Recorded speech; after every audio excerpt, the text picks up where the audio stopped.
Quali sono i punti concreti che sono emersi stamani durante l'incontro per un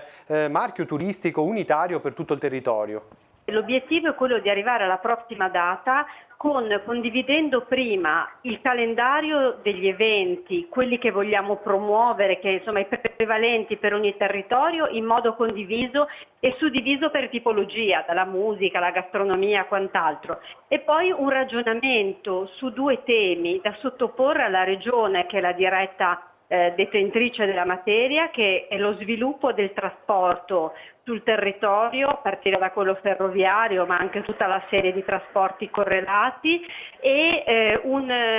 richiedere un tavolo per migliorare quelle che sono le codifiche qualitative delle nostre strutture ricettive, chiedendo anche alla Regione di ripristinare dei fondi di finanziamento. In più abbiamo lanciato l'idea di stabilire una piccola quota dell'imposta di soggiorno che ciascun comune ricava per mettere in campo strategie di promozione comuni e per tutto il territorio. Potrà essere un buon strumento secondo lei per rilanciare il turismo del territorio? Se ne parla tanto anche in queste settimane. Io penso di sì,